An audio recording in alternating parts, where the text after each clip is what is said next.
ನಮಸ್ಕಾರ ವೀಕ್ಷಕರೇ, ನಾಳೆ ವಿಶೇಷವಾದ ಶುಕ್ರವಾರ. ನಾಳೆ ಶುಕ್ರವಾರದಿಂದ ಈ ಕೆಲವೊಂದು ರಾಶಿಗಳಿಗೆ ತಾಯಿ ಚಾಮುಂಡೇಶ್ವರಿಯಾದ ಸಂಪೂರ್ಣವಾದ ಅನುಗ್ರಹ ಸಿಗ್ತಾ ಇದೆ. ಮತ್ತು ಈ ರಾಶಿಯವರಿಗೆ ನಾಳೆಯಿಂದ ಚಾಮುಂಡೇಶ್ವರಿಗೆ ಕೃಪೆಯಿಂದ ಈ ರಾಶಿಯವರು ಮುಂದಿನ ಒಂದು ತಿಂಗಳಲ್ಲಿ ಕೋಟ್ಯಾಧಿಪತಿಗಳಾಗ್ತಾರೆ ಅಂತಲೇ ಹೇಳ್ಬೋದು. ಹಾಗೆ ಈ 5 ರಾಶಿಯವರಿಗೆ ಮಹಾರಾಜ ಯೋಗ ಮತ್ತು ಮಹಾ ಅದೃಷ್ಟ ಶುರುವಾಗುತ್ತೆ ಅಂತ ಹೇಳಿದ್ರಿ ತಪ್ಪಾಗಲಾರದು ಸ್ನೇಹಿತರೆ. ಹೌದು, ಹಾಗಾದರೆ ನಾಳೆಯ ಶುಕ್ರವಾರದಿಂದ ಯಾವೆಲ್ಲ ರಾಶಿಗಳಿಗೆ ಯಾವೆಲ್ಲ ಯೋಗ ಫಲಗಳು ದೊರೆಯುತ್ತೆ ಅಂತ ನಾವು ಇವತ್ತಿನ ಈ ವಿಡಿಯೋದಲ್ಲಿ ನಿಮಗೆ ಸಂಪೂರ್ಣ ಮಾಹಿತಿಯನ್ನು ತಿಳಿಸ್ಕೊಡ್ತೀವಿ. ಬನ್ನಿ, ಅದಕ್ಕೂ ಮುನ್ನ ನೀವು ಕೂಡ ತಾಯಿ ಚಾಮುಂಡೇಶ್ವರಿಯ ಭಕ್ತರಾಗಿದ್ದರೆ ಈ ಒಂದು ವಿಡಿಯೋನ ಪ್ರತಿಯೊಬ್ಬರು ಕೂಡ ಲೈಕ್ ಮಾಡಿ. ಹಾಗೆ ನೀವೇ ನಮ್ಮ ದೇಗುಲ ದರ್ಶನ ಯೂಟ್ಯೂಬ್ ಚಾನಲನ್ನು ಸಬ್ಸ್ಕ್ರೈಬ್ ಮಾಡಿಲ್ಲ ಅಂದರೆ ಈಗಲೇ ಸಬ್ಸ್ಕ್ರೈಬ್ ಮಾಡಿಕೊಂಡು ಪಕ್ಕದಲ್ಲಿ ಕಾಣುವಂತಹ ಬೆಲ್ ಬಟನ್ನ ಓಂ ಶುದ್ಧ ಕೊಳ್ಳೆಗಳಾದ ಜ್ಯೋತಿಷ್ಯರು ನಿಮ್ಮ ಜೀವನದಲ್ಲಿ ಸಮಸ್ಯೆಗಳಾದ ವಿದ್ಯೆ, ಆರೋಗ್ಯ, ಹಣಕಾಸು ಮತ್ತು ಹಣಕಾಸಲ್ಲಿ ಯಾವುದೇ ತೊಂದರೆಗಳಿದ್ದರೂ ಕೂಡ ಮತ್ತು ಪ್ರೀತಿಯಲ್ಲಿ ನಮಗೆ ಮೋಸ, ಸ್ತ್ರೀ ಪುರುಷ ವಶೀಕರಣ, ಇನ್ನೂ ಅನೇಕ ನಿಮ್ಮ ಜೀವನದ ಗುಪ್ತ ಗೌರ ಸಮಸ್ಯೆಗಳಿಗೆ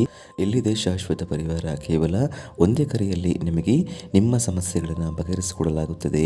ಪಂಡಿತ್ ನೀಲಕಂಠ ಶಾಸ್ತ್ರಿ ನಂಬರ್ 1 ವಶೀಕರಣ ಸ್ಪೆಷಲಿಸ್ಟ್.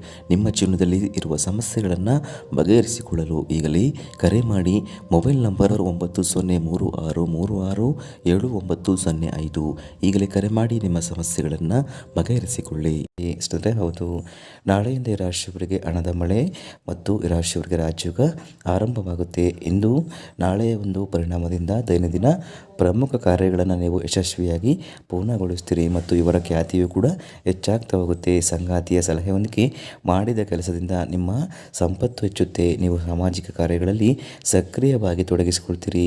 ನಾಳೆಯಿಂದ ನಿಮ್ಮ ಸಾರ್ವಜನಿಕ ಬೆಂಬಲವನ್ನು ಹೆಚ್ಚಿಗೆ ಮಾಡ್ಕೊಳ್ಬೋದು ಅಂತಲೇ ಹೇಳ್ಬೋದು. ಇನ್ನು ಕುಟುಂಬ ಸದಸ್ಯರೊಂದಿಗೆ ಎಲ್ಲಾದರೂ ಹೋಗಲು ಯೋಚನೆ ಮಾಡ್ತಿದ್ರೆ ಈ ರಾಶಿಯವರು ನಾಳೆಯಿಂದ ನೀವು ಹೋಗಬಹುದು. ಇನ್ನು ಮಕ್ಕಳ ಮದುವೆಯ ಒಂದು ಅಡೆತಡೆಗಳಿಗೆ ಪರಿಹಾರವನ್ನು ಕಂಡುಕೊಳ್ಳುವ ನೀವು ಯಶಸ್ವಿಯಾಗ್ತೀರಿ ಅಂತಲೇ ಹೇಳ್ಬೋದು. ಇನ್ನು ಸ್ನೇಹಿತರೆ, ಉದ್ಯೋಗಿಗಳು ನಾಳೆಯಿಂದ ಮುಂಬರುವ ಯೋಜನೆಗೆ ತಯಾರಿ ನಡೆಸುವವರು ಈ ರಾಶಿಯ ವ್ಯಕ್ತಿಗಳು ಆರ್ಥಿಕ ಲಾಭವನ್ನು ಪಡ್ಕೊಳ್ತೀರಿ. ನೀವು ಬಾಕಿ ಇರುವ ಎಲ್ಲ ಒಂದು ಸಾಲಗಳನ್ನು ಮರುಪಾವತಿ ಮಾಡ್ತೀರಿ ಅಂತಲೇ ಹೇಳ್ಬೋದು. ನಿಮ್ಮ ಒಂದು ವ್ಯಾಪಾರ ಮತ್ತು ವ್ಯವಹಾರದಲ್ಲಿ ಅಭಿವೃದ್ಧಿಯನ್ನು ನೀವು ಕಾಣ್ತೀರಿ ಮತ್ತು ಈ ರಾಶಿಯವರ ಕುಟುಂಬ ಸದಸ್ಯರು ಕೂಡ ನಿಮ್ಮ ಸಲಹೆಯನ್ನು ಕೇಳ್ತಾರೆ ಅಂತಲೇ ಹೇಳಬಹುದು. ಇದರಿಂದಾಗಿ ನಿಮ್ಮ ಮನೆಯಲ್ಲಿ ಸಾಮರಸ್ಯ ಇರೋದು ತುಂಬಾ ಹೊಸ ಒಂದು ಒಳ್ಳೆಯ ದಿನ ಅಂತಲೇ ಹೇಳ್ಬೋದು. ಹೊಸ ಉದ್ಯೋಗ ಅವಕಾಶಗಳು ನಿಮ್ಮದೊಂದು ದಾರಿಗೆ ಬರಬಹುದು ಮತ್ತು ನಿಮ್ಮ ಕೆಲಸವನ್ನು ಪ್ರಶಂಸಿಸಲಾಗುತ್ತೆ ಅಂತಲೇ ಹೇಳ್ಬೋದು. ಇನ್ನು ವೃತ್ತಿ ಜೀವನದಲ್ಲಿ ಪ್ರಗತಿ ಮತ್ತು ಆರ್ಥಿಕ ಲಾಭದ ಅವಕಾಶಗಳು ಕೂಡ ನಿಮಗೆ ಸಿಗುತ್ತೆ ಅಂತಲೇ ಹೇಳ್ಬೋದು. ಹಾಗಾದರೆ ಇಷ್ಟೆಲ್ಲ ಲಾಭಗಳನ್ನು ಪಡೆದು ನಾಳೆಯಿಂದ ಒಂದು ತಾಯಿ ಚಾಮುಂಡೇಶ್ವರಿಯ ಅನುಗ್ರಹವನ್ನು ಪಡೆಯುವಂತಹ ಅದೃಷ್ಟವಂತ 5 ರಾಶಿಗಳು ಯಾವ್ಯಾವು ಅಂತ ನಾವು ನೋಡೋದಾದರೆ ಸಿಂಹರಾಶಿ, ಮೀನರಾಶಿ, ವೃಶ್ಚಿಕ ರಾಶಿ, ಧನಸ್ಸು ರಾಶಿ ಮತ್ತು ಕನ್ಯಾ ರಾಶಿ. ಇವುಗಳಲ್ಲಿ ನಿಮ್ಮ ರಾಶಿ ಇದ್ದರೂ ಅದು ಇಲ್ಲದಿದ್ದರೂ ಭಕ್ತಿಯಿಂದ ನೀವು ಓಂ ತಾಯಿ ಚಾಮುಂಡೇಶ್ವರಿ ನಮಃ ಅಂತ ಕಮೆಂಟ್ ಮಾಡಿ ಹಾಗೂ ಈ ಒಂದು ವಿಡಿಯೋಗೆ ಲೈಕ್ ಕೊಟ್ಟು ಎಲ್ಲ ಕಡೆ ಶೇರ್ ಮಾಡಿ.